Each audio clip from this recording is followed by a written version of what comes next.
Hi everyone, welcome to Grey's Anatomy, episode number 5. In this one, we're going to learn how to draw the brachial plexus in less than 30 seconds. For starters, let's define what the word plexus means. So plexus just means a network of nerves or vessels in the body.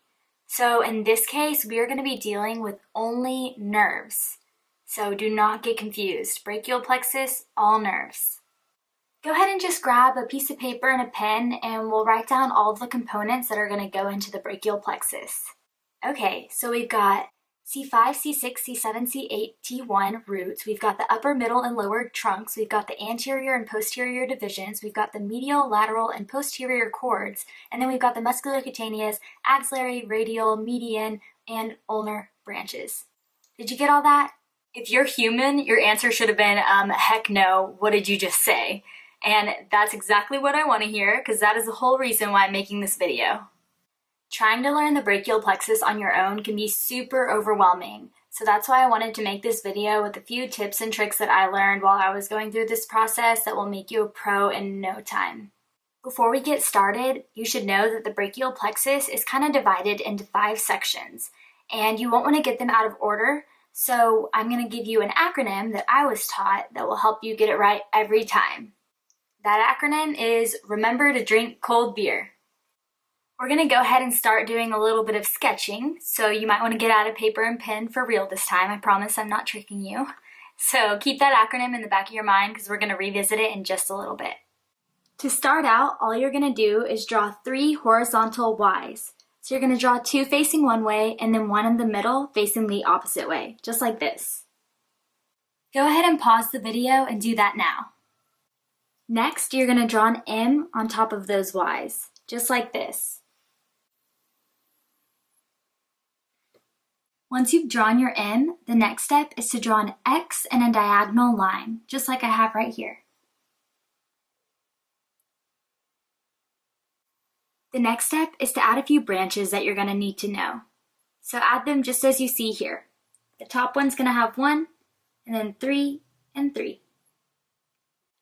Now I'm going to go back and add some dashed lines just to separate my picture into the parts that we're going to apply that acronym to. Feel free to pause the video here and add these dashed lines to your own drawing. Next up, we're going to start labeling.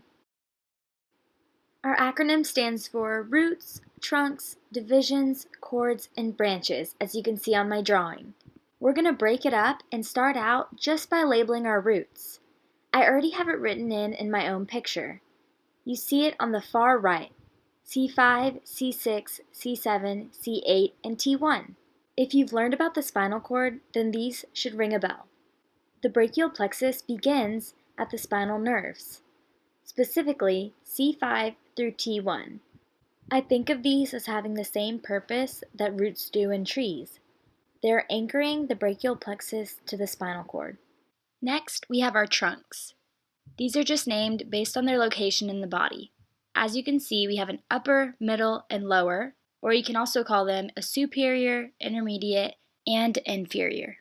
So right around here is when things start to get a little bit tricky, and that's because the axillary artery now starts to join the party, and it's definitely not invited, so it sticks out like a sore thumb.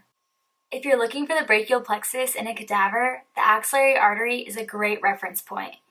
And I guess that the people who named the nerves thought so too, because in our next 2 sections, the nerves are going to be named based on their location in relation to the axillary artery. This next section is composed of your anterior and posterior divisions. Like I said, these are just named based on whether they're anterior or posterior to the axillary artery. As you can see, the axillary artery kind of goes right in the middle of our brachial plexus. That's why those middle segments are considered to be posterior, because they hide behind the axillary artery. Just like your divisions, your cords are named based on their location relative to the axillary artery.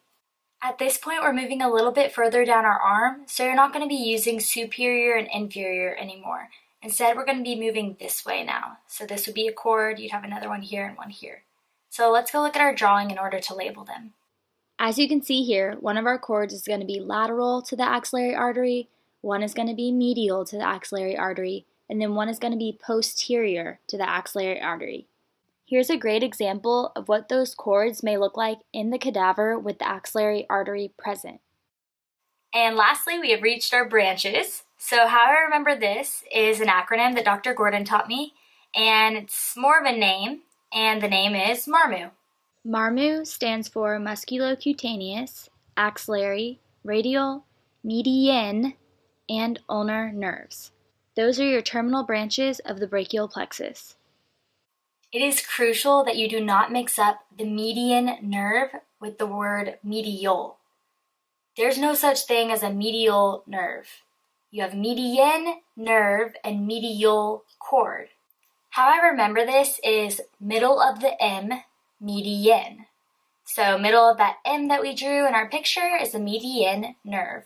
Or you can also just think about the fact that if you have a medial, you usually have a lateral. So you have a medial and lateral cord. You wouldn't say I have a median and lateran cord. So just remember that you have medial and lateral cords, which just leaves you with your median nerve as a terminal branch. Stay with me, people. We're almost done. We're just going to throw in those smaller branches that were coming off our cords, and we will call it a day. First, let's identify the one branch coming off of our lateral cord. That nerve is called our lateral pectoral nerve. If we have a lateral pectoral nerve, can you guess what the first branch coming off our medial cord should be? If you guessed medial pectoral nerve, you are correct. So let's go and add that into our drawing. Go ahead and add that into your picture just like this. Can you take a wild guess as to what the next two nerves branching off your medial cord start with? If you guessed the word medial, you're right, so way to go. Let's go add those into our drawing. Those last two branches are your medial brachial cutaneous and your medial antebrachial cutaneous nerves. Cutaneous means skin, and then brachial and antebrachial is just the region to which the nerve is traveling to. So the medial brachial cutaneous will innervate the skin of the brachium. The medial antebrachial cutaneous will innervate the skin of the antebrachium. So the way that I remember these is that your body tries to be as efficient as possible.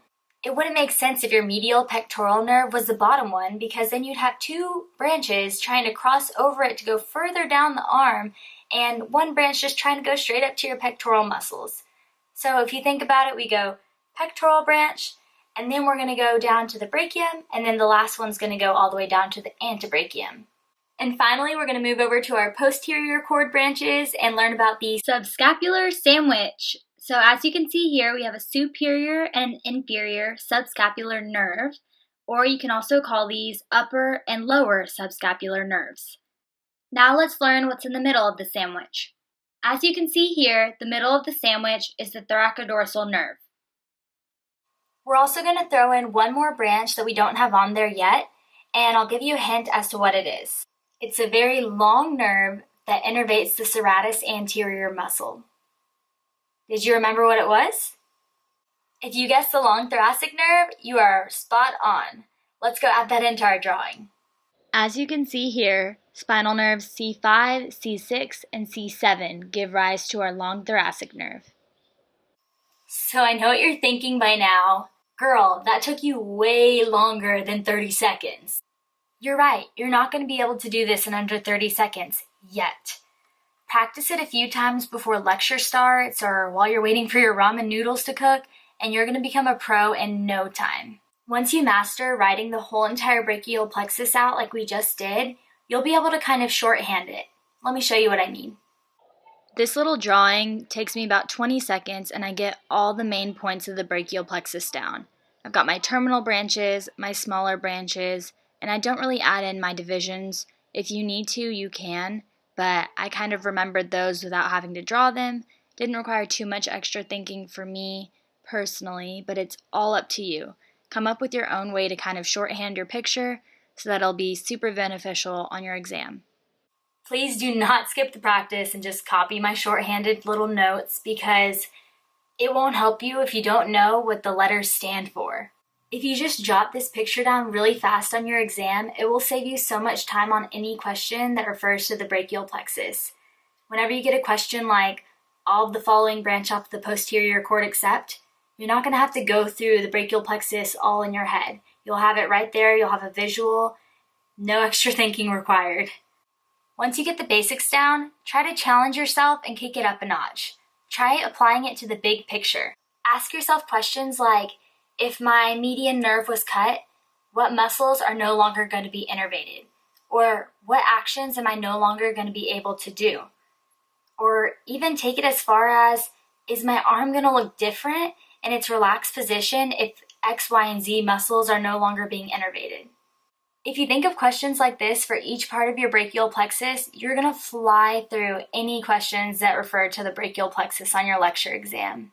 Always remember that practice makes perfect, or at least improvements, and thank you so much for watching this video. As always, feel free to subscribe if you want to get notifications for whenever I post my next videos. Comment if you have any suggestions, or if you're like, I am dying, I need help with this one thing and you have not talked about it. That's what I'm here for, and I want to be able to help you all as much as I can. Again, thank you so much for watching, and I'll see you guys in the next one.